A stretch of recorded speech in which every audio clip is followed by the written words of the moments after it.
Dicho esto, vamos a ver ahora cuáles son los distintos amos por los que pasa el propio Lázaro y vamos a ir viendo qué ocurre con esos amos en cada uno de los tratados, que como os he dicho son 7 tratados. El primer tratado es justamente al que pertenece el texto que os mandé para trabajar. El tratado 1 es justamente en el que se relata cómo es la infancia de Lázaro, cuenta que precisamente nace en el río Tormes, de ahí que tenga ese seudónimo, Lazarillo de Tormes, y se dice que su padre ha fallecido, que su madre pues ha rehecho su vida y está con un hombre de raza negra, que tiene un hermano que es mulato, y se dice que son tan sumamente pobres que cuando aparece este ciego, la madre le dice que se tiene que ir con él, que ya tiene una cierta edad, que tiene en torno a 9 o 10 años, y es así como Lázaro, con esa corta edad, pues deja la seguridad de estar con su madre y con su hermanastro para irse con el ciego. Eh, Hay aquí que hacer mención al hecho de que Lázaro provenga de ese río, porque como os digo siempre, existe lo que llamamos intertextualidad, que es esa capacidad que una obra tiene para evocar a otra y que no pasa solo dentro de la literatura, sino que puede pasar también con otro tipo de arte. Pero en este caso, ese hecho, el hecho de que Lázaro haya nacido en el río Tormes, se relaciona con el Amadís, ¿vale? Con esa novela de caballerías tan famosa, porque resulta que Amadís, al igual que Lázaro, también nace en un río, ¿vale? Entonces ahí ya digo es esa relación entre héroe y antihéroe. El héroe, el Amadís, que sigue un poco lo que sería el patrón clásico de héroe, y luego el antihéroe, que es este Lazarillo, que a pesar de nacer también en un río, pues está condenado a todo lo contrario que el héroe. Abandona al ciego Lázaro después de muchas peripecias. Yo creo que ese es uno de los tratados más divertidos. Y da con el clérigo de Maqueda, ¿vale? Este clérigo, que si Lázaro pensaba que pasaba hambre con el ciego, no sabía lo que era pasar verdaderamente hambre, porque se dice que básicamente con este clérigo solo come cuando había funerales y entierros. Y llega la situación hasta tal punto que el pobre Lázaro no le queda otra que estar rezando constantemente a Dios para que mate a gente, pueda ir a los funerales y pueda ir a comer, ¿vale? Entonces es un poco rocambolesco todo lo que ocurre en ese episodio. Al clérigo lo detienen por una serie de cuestiones y Lázaro aprovecha para escaparse. Está varios días mendigando por la ciudad, que ahí aparecen distintas estampas de Toledo y otros lugares, y aparece en su vida un escudero. Cuando Lázaro lo ve por la calle, tan dispuesto, tan elegante y con ese porte, piensa que por fin la vida le está yendo bien, piensa que por fin está superando todo lo malo que le estaba ocurriendo en su vida.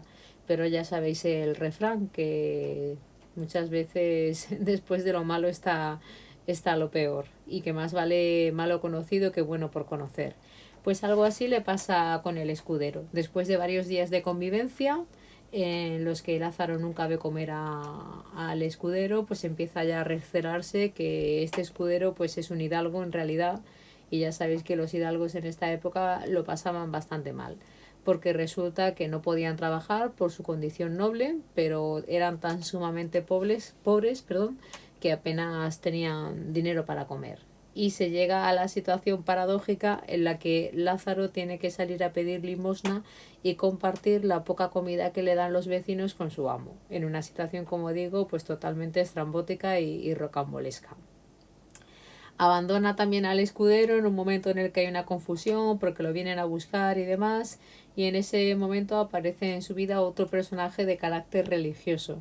En este caso es un fraile mercedario, del cual se dan pocos datos, pero se dice que en lugar de estar en el convento estaba siempre en la calle, que rompía tantísimos zapatos de estar siempre caminando, con lo cual se hace una crítica a que no guardaba los votos. Y además dice el propio Lázaro que en el tiempo que estuvo con el fraile que rompió más zapatos que en toda su vida. Otro capítulo interesante es el que ocurre en el Tratado Quinto. Aquí se encuentra Lázaro con un buldero. Yo no sé si sabéis qué significa esto de buldero, pero el buldero era la persona que en esta época iba vendiendo, a ver si lo puedo poner aquí bien, iba vendiendo bulas, ¿vale? La bula la dispensaba la iglesia y se supone que era como una especie de perdón que tú comprabas si habías hecho algo y gracias a eso pues te salvabas y no ibas al infierno. Ya sabéis que la religión tiene mucha importancia, en este momento un poquito menos, pero todavía era bastante importante y os parecerá mentira, pero era lo que daba, lo que hacía girar el mundo, básicamente. Entonces aquí se critica también de nuevo a la iglesia y a este vendedor de bulas porque se ve como esas bulas son falsas y él se apaña y amaña el hecho de la venta. Por ejemplo, se ve un capítulo en el que se pone de acuerdo con un alguacil y fingen que a este alguacil le ha pasado algo y gracias a la bula se recupera. ¿Vale? Entonces, como ya os he dicho antes en los temas y subtemas, pues aparece esa crítica a la iglesia, a la religión, a la falsa moral. Todo eso se ve en ese personaje del buldero.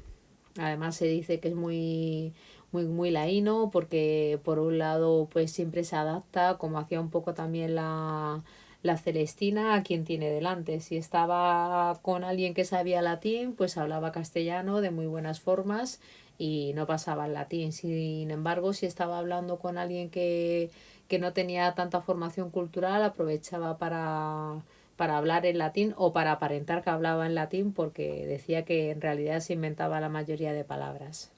¿Vale? Entonces se ve eso, cómo es el personaje de retorcido, cómo es capaz de mentir, de engañar, de traerse un poco el favor del público.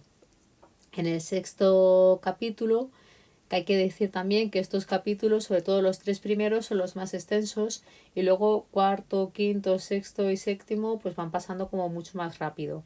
Y de hecho en estos últimos capítulos se ve como hay más de un amo.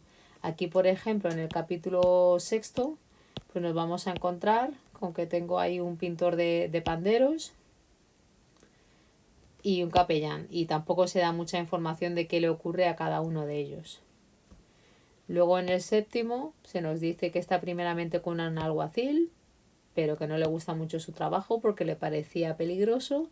Y el último amo, que es el actual, es el amo con el que está trabajando Lázaro cuando está escribiendo esta carta, que es ese arcipreste de San Salvador, también otra figura religiosa que le consigue el trabajo, le consigue esposa, pero que ya vemos que existe esa sombra de engaño probablemente detrás de todo esto.